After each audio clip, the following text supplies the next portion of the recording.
Hi, good afternoon, everyone. Welcome to SGInnovate Investors Night. The topic of discussion for us today is on early stage investing. And my name is Tuan from the community building team at SGInnovate. We have been hosting, a lot of you may have been here with us before, we have been hosting a lot of various conversations on AI, on blockchain, on medtech, on autonomous vehicles. And one of the key functions that we do at SGInnovate besides community building is investment. We focus on both early stage investments into very young scientist entrepreneurs, as well as companies at the Series A and Series B level who utilize science and commercialize their research into products that could change industries. And so today, we are very privileged to have with us Alex, who is managing partner of Amadeus from the UK, to be here on a fireside chat that is going to be moderated by Mr. Heng, our head of venture building team at SGInnovate. So without further ado, I would now like to invite Alex and Heng to take us through the program today.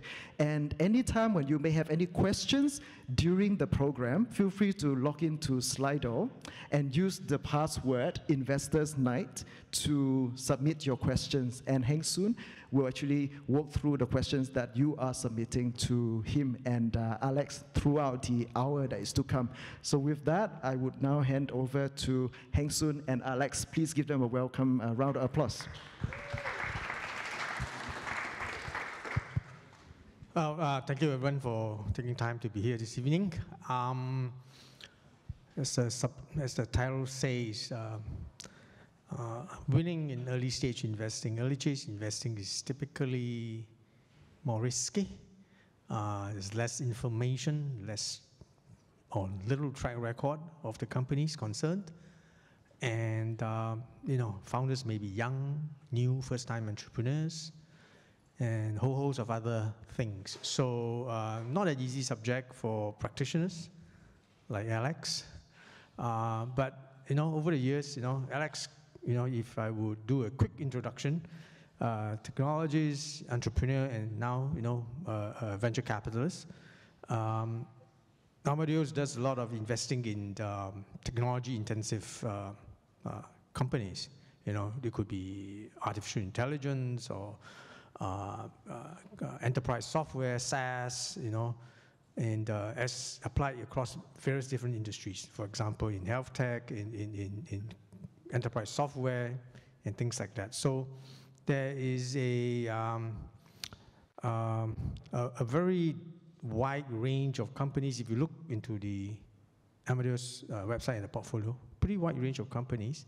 So hopefully we will find today's session interesting. But before we start, I just want to take a quick poll. Who are entrepreneurs or founder startups? Raise hands. Decent number. Who are working in technology, either a researcher or a big tech company or whatever? All right, maybe would-be entrepreneurs, harboring some ideas about starting something on your own. Early stage investors, be it yourself or on your own basis, angels or family office representatives, right? Okay, good number. So fair mix, right? Company founders, tech people who may be founders, as well as investors. Oops, something fell. So I think I will leave the detailed introduction to Alex himself to say a few words, and then I'll dive into my first questions. I'll do this kind of warm up the session, if I may, with a few of my own questions. And after a period of time, as my colleague Tuan says, you guys can put questions up, and I'll go over to the questions from the floor. All right? Alex? Super. Thank you. Somebody right on this? She's just going to go and push that slider up like this. Or alternatively, it could be switched on. That's always good. How about that? Great. Bit less. Thanks. Hi, everybody. Thanks very much for coming and joining in. I'm impressed by the turnout. It's very flattering. Just to very quickly explain how I come to be doing what I'm doing now, I was lucky enough to be involved in the beginning of the PC industry in the UK at the sort of turn of the 70s into the 80s. Yeah, a bit less would be good. And I was involved in something called the BBC microcomputer, which became a very successful educational computer platform. And then I was involved in the spin-out of ARM, the microprocessor company, which came out of Acorn. And subsequently, I built a number of businesses myself. Ultimately, I had 2 exits through IPOs on London exchanges. And I was lucky enough to have one of them be very successful in the last dot-com bubble of 2000. I ran my public company for 28 quarters. That's how you have to think about it. And I survived with my reputation largely intact. And I was lucky enough to sell my business to a good acquirer, Thales, the French defense engineering firm. In a very surreal development, just in the past month or so, my company's brand has risen from the ashes. Thales actually decided to merge with Gemalto, another security company, and the antitrust intervention required them to sell the company that I founded, Encipher, and it's been reborn. So I'm bamboozled to find that there are vans driving around San Francisco at the moment with my logo on, and I have nothing to do with this business anymore, but it's a really kind of nice sort of circularity to the entrepreneurial journey. So I guess having had those several experiences as an entrepreneur gives me different qualifications for being an investor, maybe better. And I was offered the chance to work in a very long-established venture firm. Amadeus is 21 years old, so it's one of the oldest UK venture firms. It's always invested in deep tech, and not going to lie, its founder is my first boss from back in the day when I joined Acorn Computer when I was a teenager. And so my personal life kind of came full circle by joining a firm with somebody who I knew and respected, and that gave me a chance to sit on the other side of the table and hopefully to support other people to begin their entrepreneurial journeys. So I'm trying to recycle my own experience in favor of other people. So just to complete the thought, we're very focused on what we call deep technology, so on high IP, mostly science-based stuff. So as Heng soon said, a lot of AI, cybersecurity is my thing. That was my personal background. These days, robotics. I'm just about to do my first quantum computing deal. We do some fintech stuff. So largely B2B, very IP heavy, a lot of science. Not so many shoe shopping websites or mobile phone apps. Nothing wrong with them, it's just not what we do. So I'll stop there. All right. Yeah, we did our first quantum computing deal like 2 or 3 months ago. Professor that came up from Center of Quantum Computing, Quantum Technologies in Singapore, built from scratch company. But we can talk about it later. And you know, again, and then we are entering a deal now into quantum key distribution. So quantum is also our space, so good. Deep tech. I don't know how much you know of the ecosystem in Singapore, but from what you see in the UK, in terms of the innovation ecosystem, what are the key drivers from your perspective of that would promote or facilitate deep tech companies or deep tech startups being born, you know, and being funded, for example? So I think you tested it earlier very well with your show of hands, actually. For us, it's usually about connections with academic institutions, so sources of new kind of innovation, not exclusively academically, but very frequently. Sometimes people who've spun out or escaped from corporates, sometimes people who've worked in other industries who've decided to take their ideas and establish them entrepreneurially. And so when you have programs, we were just talking about EF being in the building, for example, programs like EF, which are about connecting people who come from, in their case, primarily academic backgrounds, and sort of forcing them to find partners to develop startup ideas. That's a recipe which clearly translates well here.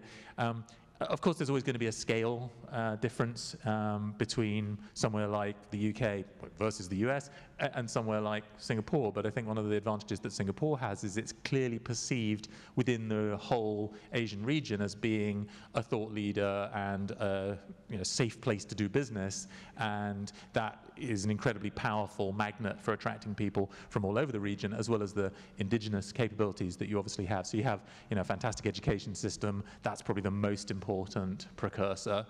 You have a lot of investment into R&D. You have some big corporates. I was just visiting earlier today with ST Engineering, and you have people like that who are putting significant amounts of money behind not just R&D, but also innovation programs. They've got their own package there. Then that seems to me to be all of the kind of critical elements. Then of course you need an investor community to actually write the checks.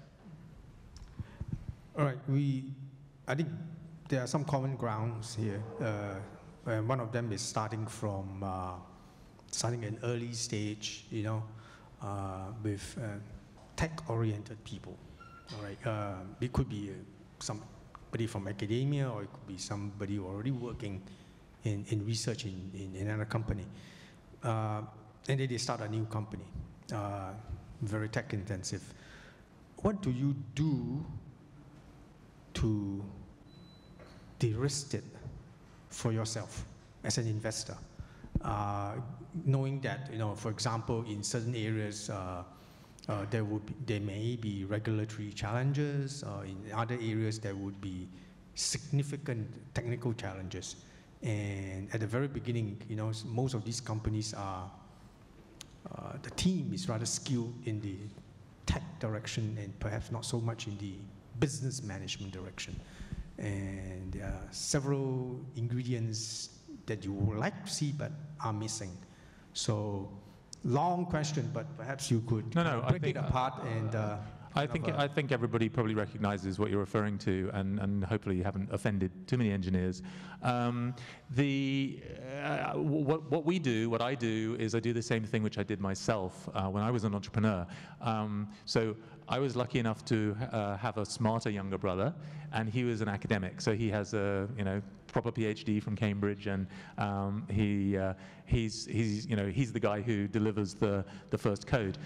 I can code, I can design some electronics, I can solder it together, but I found that I wasn't as good at that. And it turns out what I'm good at is the thing which he didn't enjoy, and that is the sales side and the administration and the finance and all of the stuff which helps to make technologists effective.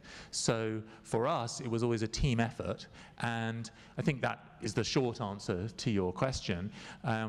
We invest in teams, and the reason we invest in teams is because nobody can do it by themselves. You need to have people with different skills represented. You almost certainly need multiple different people, some of whom are good at sales and marketing and finance and engineering and HR and so on and so forth. As an investor, not only do I want your team to have many of those kinds of capabilities represented when I'm looking to invest, but actually, just to go back a step, I also won't invest in you if you're a single individual, because I need you to prove that you're not crazy. I need you to not be on your own. If you can't attract other people to your idea, if you can't persuade them to give up whatever it is they thought they were doing, which was paying their bills and their rent and so forth, and throw that away and come and join you, then you're not compelling enough to be successful as an entrepreneur.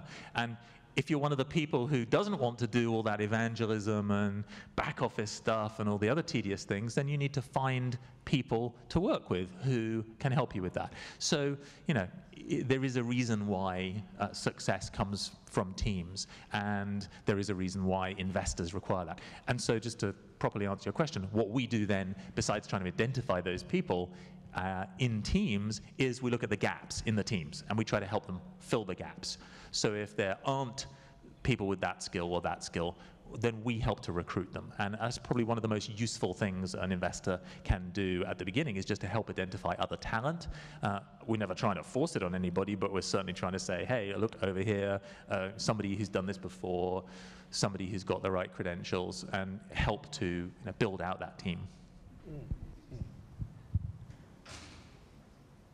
going at the early stage from right from the very beginning typically means that the investor needs to be patient and have a slightly different philosophy in terms of time to exit and the amount of work needed, the amount of follow-on funding needed, for example. So give us your angle on this as to how patient are you in terms of when you look at an early stage deal? So I think to be a venture investor is to have completely faulty risk judgment.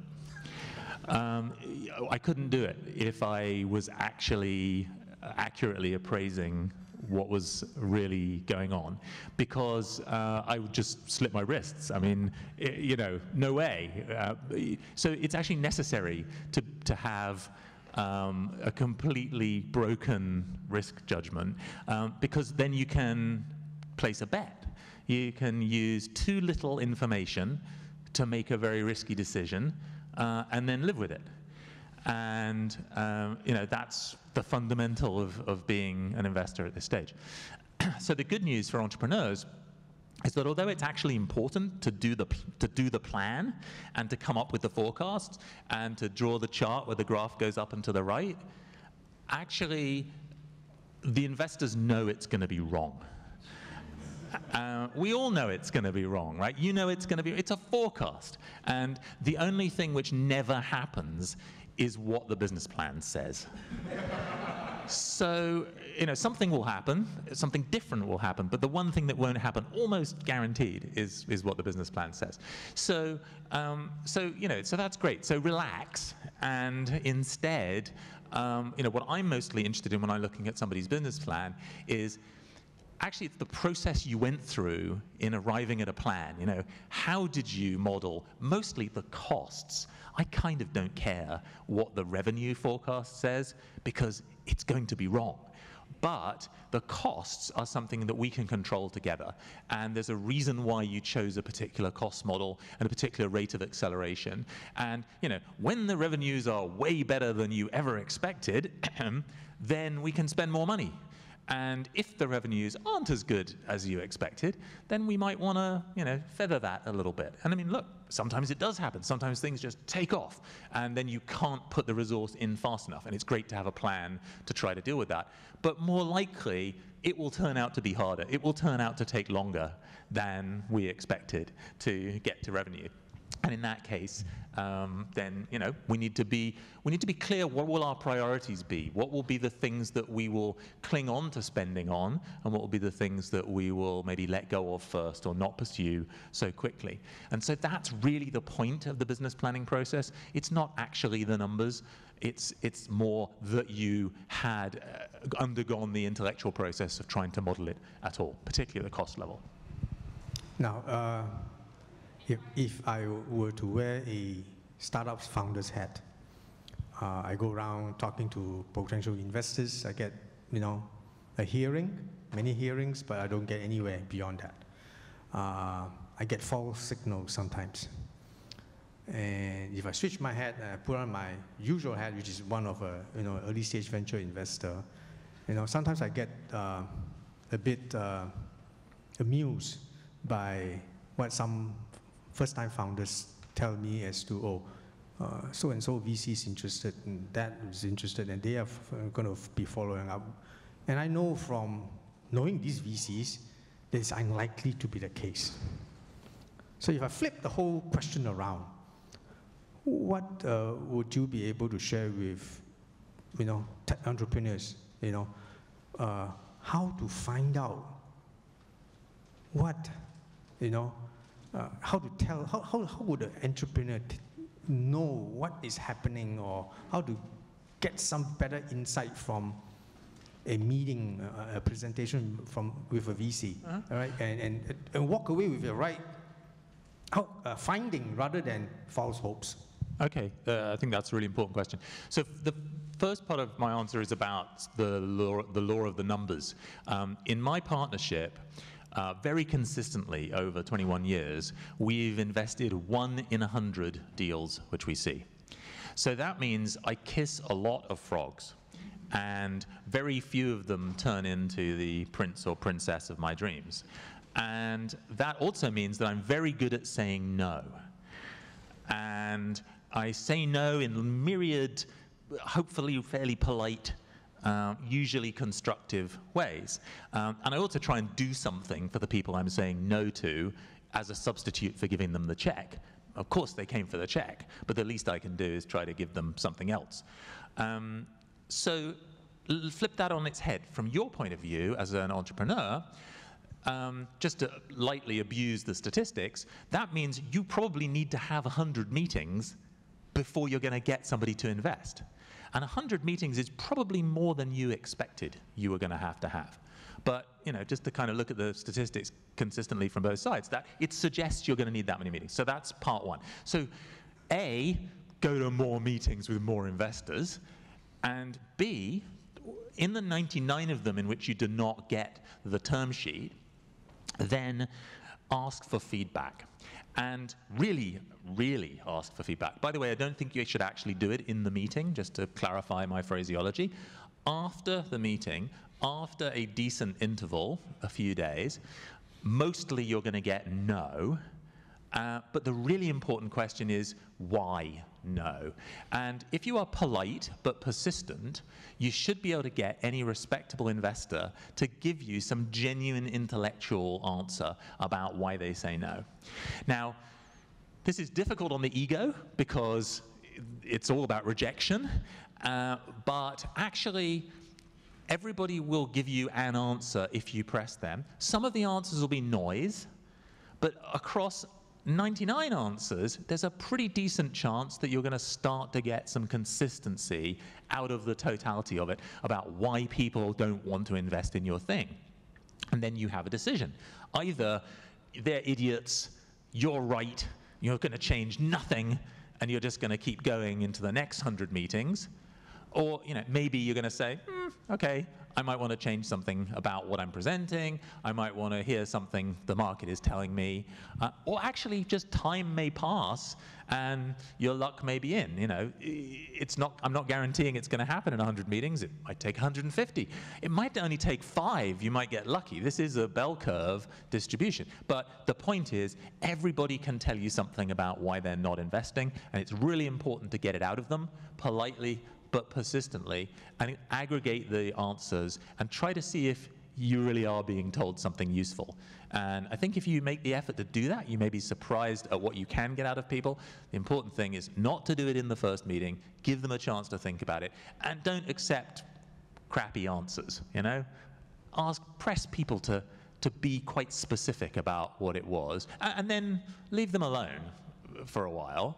Maybe not forever. Maybe, you know, if you think there's a crack in the door, maybe go and push again a little bit later on. But listen to what people are telling you. Yeah, catching on this last point about listening, if I may add something, you know, it is also good for founders to capture the questions posed to you by all these investors.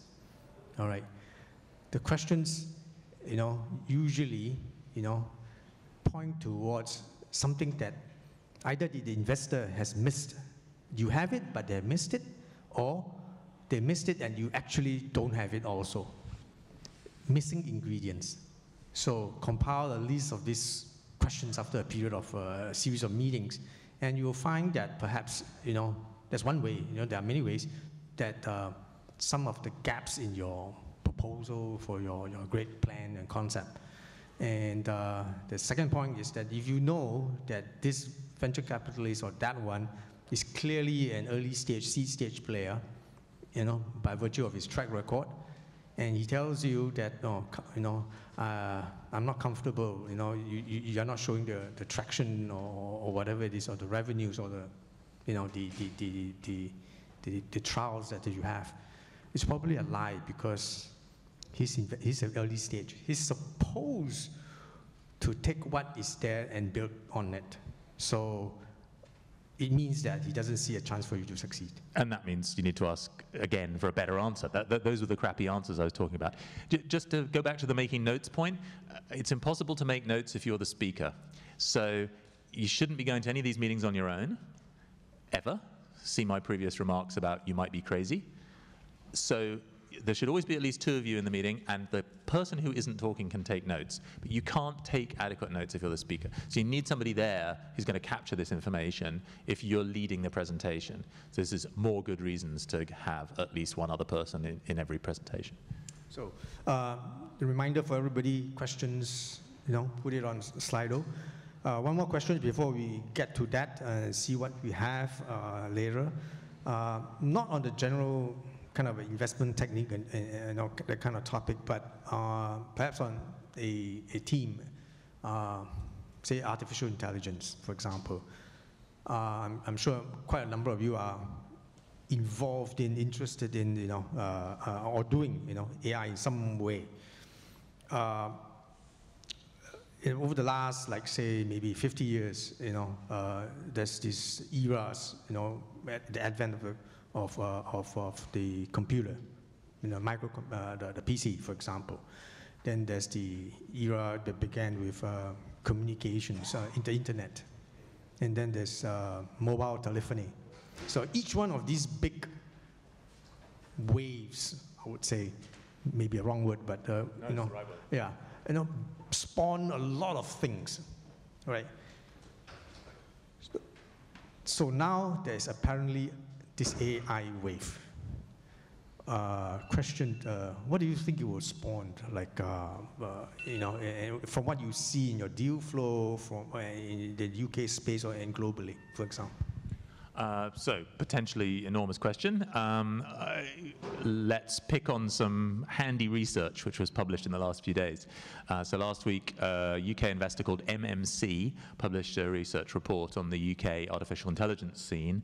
The most fun thing I picked up from this was that, I think I'm going to get this right, some number, 1/3 of the so-called AI companies that they found actually had no discernible AI content at all. So, this has reached peak bullshit, and everybody is just sticking the letters AI on their thing because they think it's going to make the VCs swoon.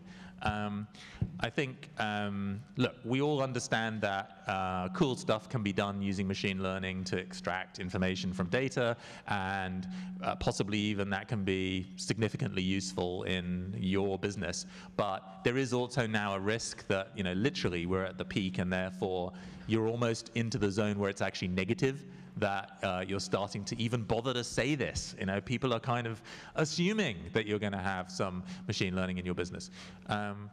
So there's also a terminology problem. Machine learning, AI, what's the difference? Are they all the same thing? I think we kind of think about machine learning as being some algorithmic stuff in statistics that's used pretty horizontally to extract more information from data and to cause models to train themselves. That's the bit that's kind of really important. Humans don't have to do the training. Artificial intelligence, for me, is the vertical. It's delivering a thing which uses machine learning, amongst other things, to deliver some complete functionality to an end user. And that's obviously something which is very relevant in a few verticals. So autonomous vehicles, for example, is a completely vertical solution.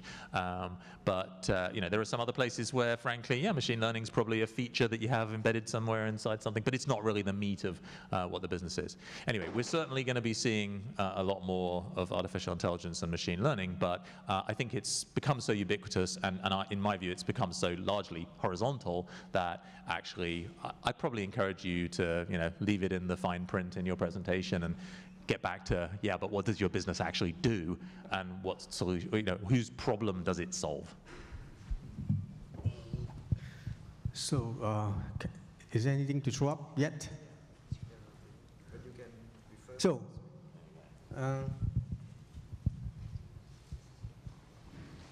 see anything here? Does it have any? Yeah, there are a lot of questions. Oh, sorry. This thing's not working. it up on the screen? Yeah, we will show it on the screen. There are also a lot of questions. This is your iPad. Yeah. These are some of the questions that we can use. Popular questions. Ha.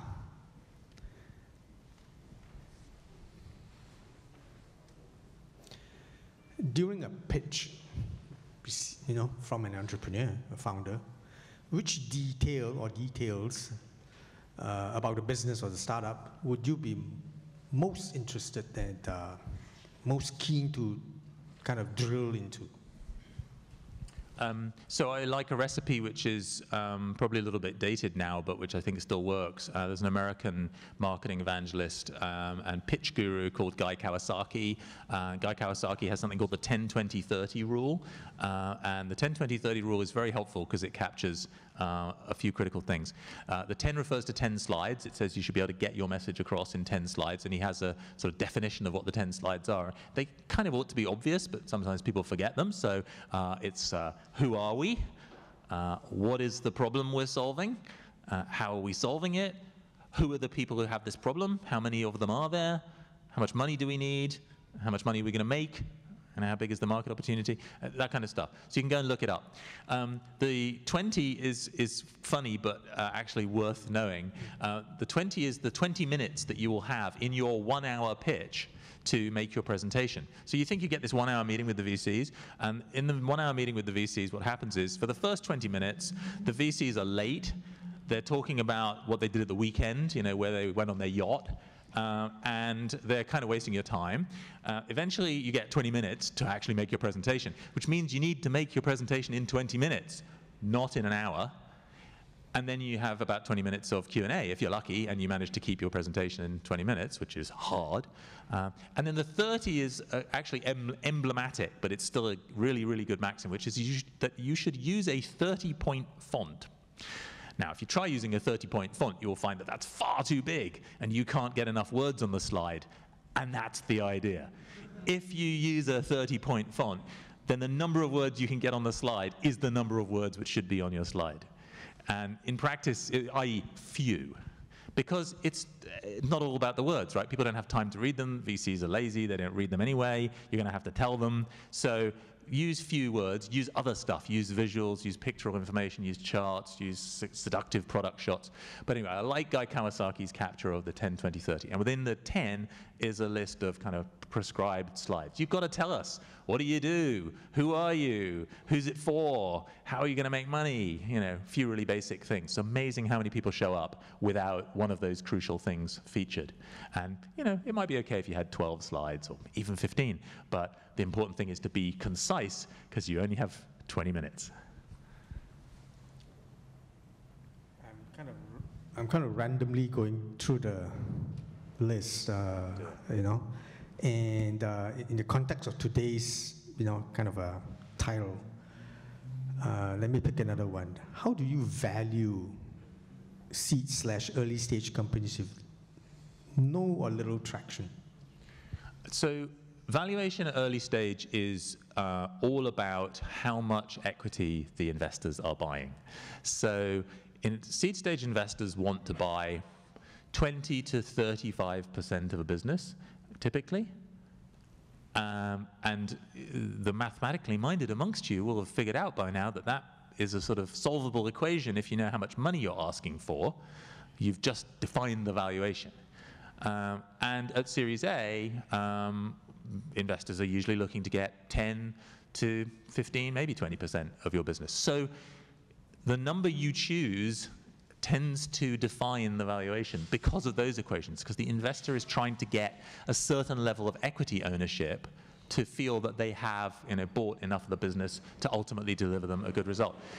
These are guidelines, don't shoot me if you get a different deal, but that's how people value. It's got nothing to do with revenue, because there isn't any at seed. At Series A, maybe it starts to have something to do with the revenue, but it's kind of pointless to come along and say, I demand a 15x multiple on my annual recurring revenue of my SaaS business, and I'm not going to take a check unless you give it to me.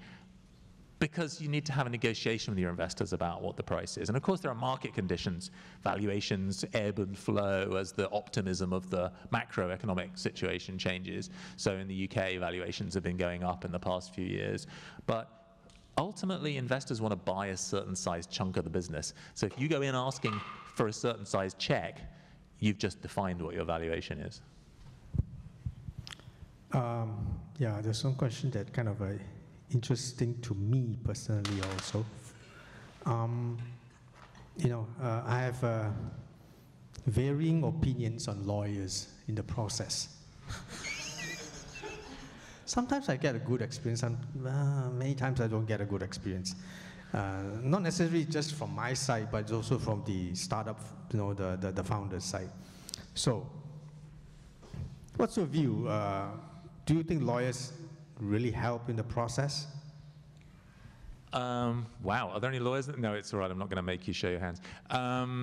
I think we need to accept that lawyers are a necessary thing in establishing businesses. Certainly as an investor, I'm going to use lawyers to ensure that I get my paperwork straight. I have an obligation to my investors in turn to take care of their money. So it's not really negotiable on my side.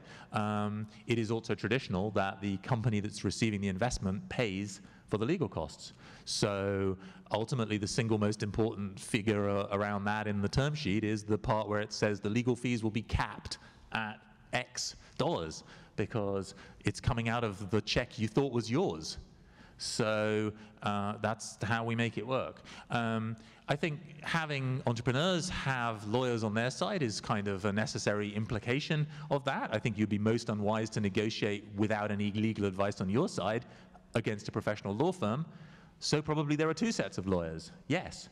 I mean, ultimately, some people are courageous and feel that they have their own legal skills and, take them into account.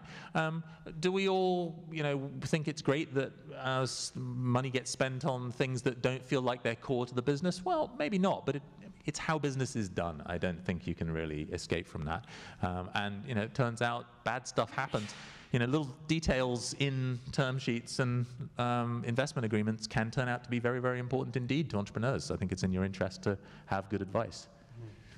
There's this one question which I think, if I turn it around, is equally, informative to a founder looking for investors. To be successful at the early stage investing, and given that there's a lot of guidance needed, for a certain period of time, how do you deal with investments that are further away geographically, if at all? It's a very interesting question. So there used to be a joke in Silicon Valley that Sand Hill Road venture capitalists would only invest in companies which had the same area code as they did in their telephone number. So in other words, the joke was, the implication was that they were lazy because they would only invest in things which were so close that they could drive in their Porsche within 15 minutes. Actually, there's a really good reason for that. And it isn't just because VCs are lazy, although I'm sure we're lazy, but it is because if you want to have practical hands-on engagement with the companies you're investing in, then you want to be able to spend a significant amount of time with them. And if you are going to do that, then you don't want to spend a lot of that time in the traffic getting to the time you're spending with them. So I shamelessly admit that the funds that I manage invest only in the UK. And that's not because I don't love Europe or because I can't get on a plane. It's because actually, if I want to have real bandwidth with the companies that I work with, which I do, then I want to be able to do that at short notice, frequently, without the pain and overheads of having to travel a long distance. So we invest all around the UK. I live in Cambridge and London. We invest in Cambridge and London and everywhere else in the UK. But shockingly enough, our firm, which has offices in Cambridge and London, does a third of all its deals at early stage in Cambridge, a third of all its deals in London, and a third in everywhere else in the rest of the country. And that's because, broadly speaking, it's slightly harder to get there. We have some okay trains, and I can get on the train, and I can go somewhere, and I can get back the same day. But we don't invest in Europe because we want to give real-time bandwidth to the teams. Okay, this is slightly in the different direction. What's your take? How do you deal with tokens? A lot of early stage young companies want to use tokens. Right. You mean, as it were, blockchain tokens? Yeah. So what's Amadeus' philosophy and experience on this? I'm going to upset people. So I'm a cryptographer. That was my business. And so I don't invest in the blockchain.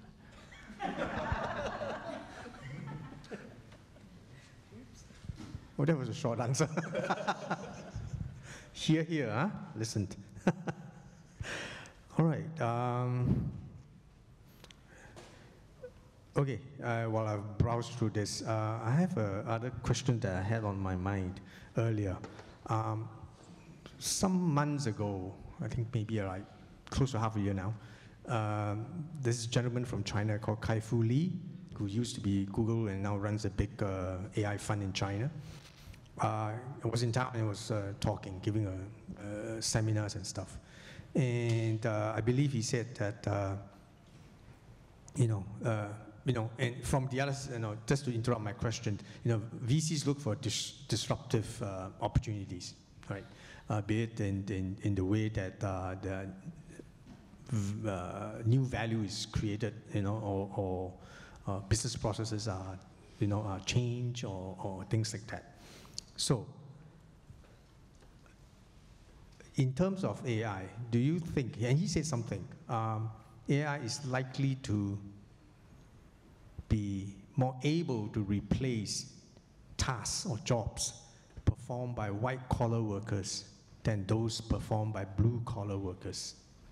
Meaning like, white-collar meaning like maybe office processing of I don't know, you say in finance is perhaps legal paperwork. Yeah, legal or anti-money laundering checks or stuff, KYC stuff, versus blue-collar jobs which may be somewhat physical, requires not just, it requires automation, kind of physical kind of automation. So what's your view on this? Do we agree? So people who build robots aren't going to be happy with that, because that's kind of the point of robots, right? Is that they do blue-collar jobs. And people who invest in robots aren't going to be happy with that, because we like to think that maybe robots can be quite good at some of those blue-collar jobs. I think the point that Lee's trying to make is that it turns out it's kind of a pain in the neck interfacing with the physical world, and just as the cloud enables businesses to be started with very low capital intensity because you can dial up the resources you need on a credit card and you don't have to build your own server farm, so arguably AI applications in white-collar jobs are kind of like SaaS. They're kind of like the easily scaled, low-hanging fruit, if you like, whereas for those of us who've ever built hardware, it turns out the damn things are, difficult to make and, bullshit to maintain and, break, and it's hard. So the upshot is that it will be more difficult to do things in the physical world and more capital intensive, and probably that's the more important point, really.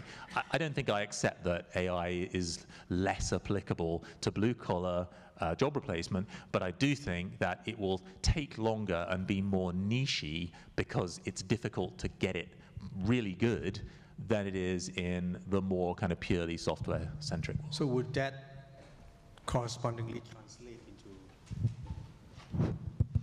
into one kind of startups finding it more difficult to get funding? Oh yeah, I mean, I don't know if there are any hardware people here, but it's sort of axiomatic that it's more difficult to raise money for hardware businesses, partly because lots of investors don't understand it, and partly because it's more capital intensive, and investors are frightened of things which are more capital intensive.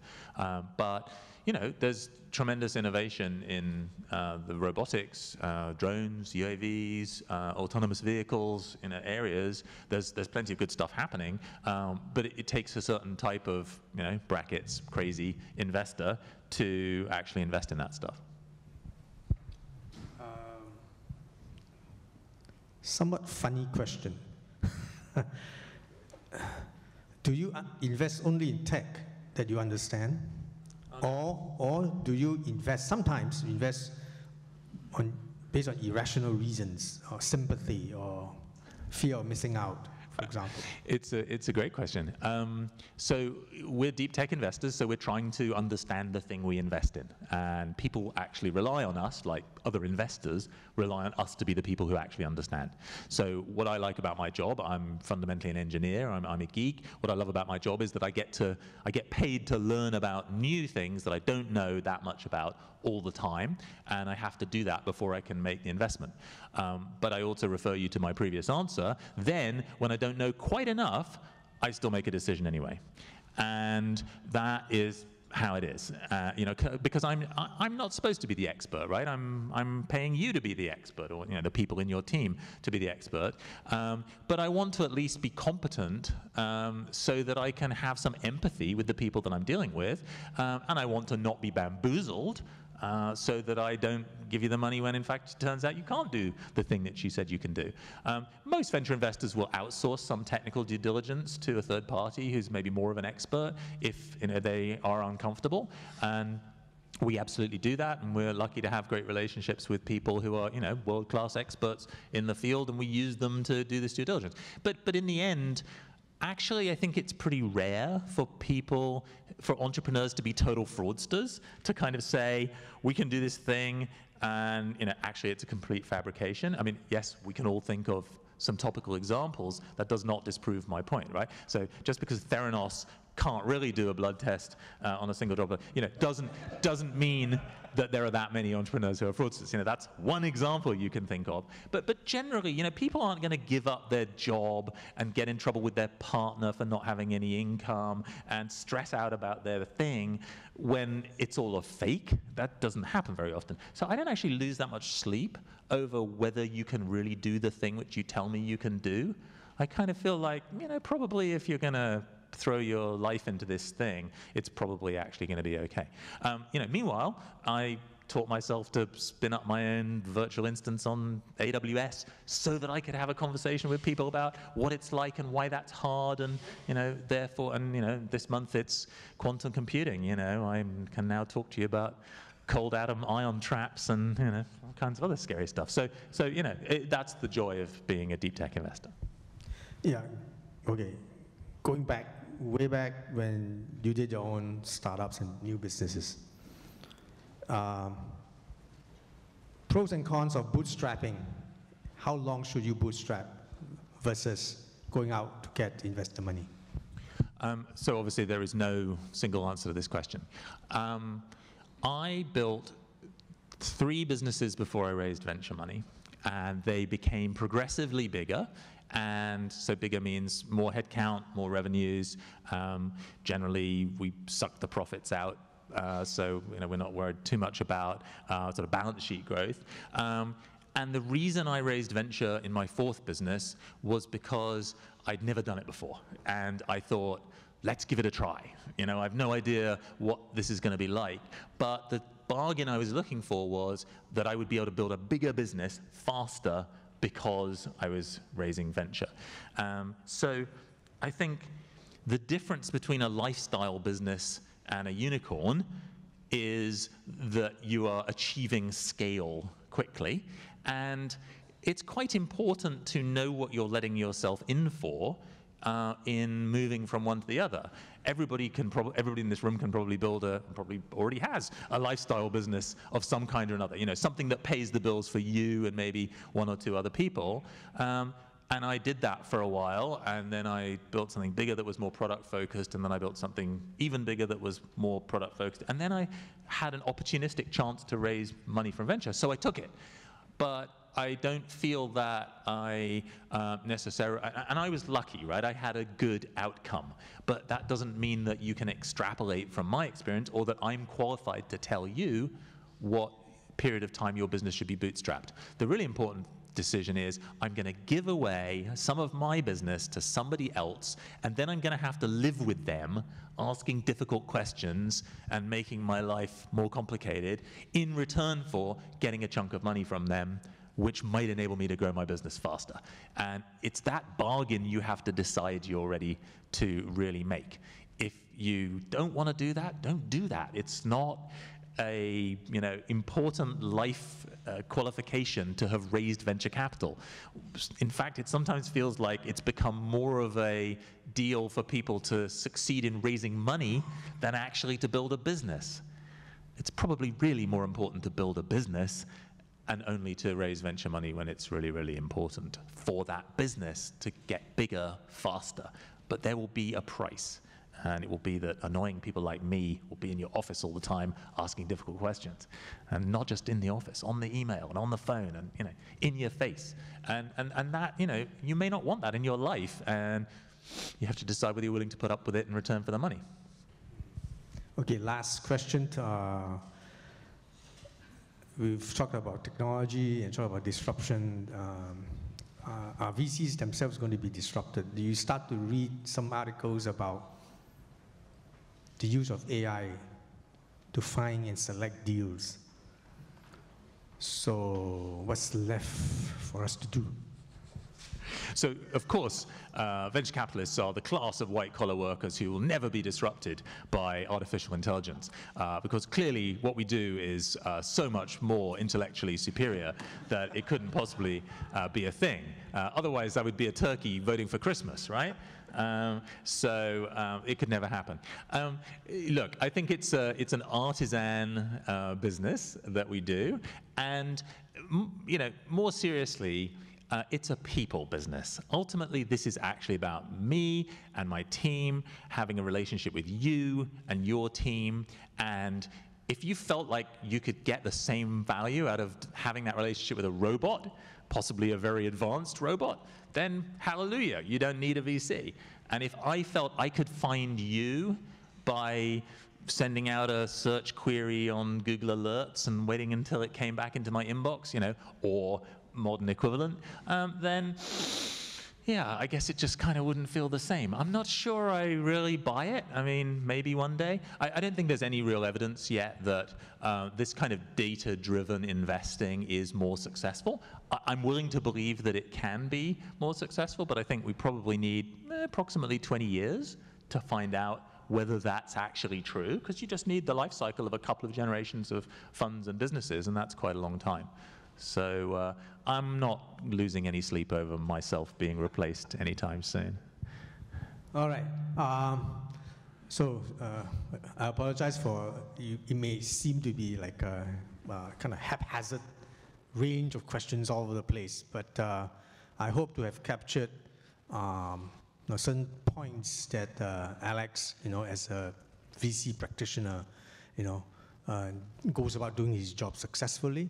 And you've turned it around, flip it around from the founder side, from the the angel investor side, and for would-be an entrepreneur perspective, you can also then appreciate some of the things and better understand some of the things that would be useful information, knowledge for you to kind of have with you as you go out, searching for more funding or more businesses.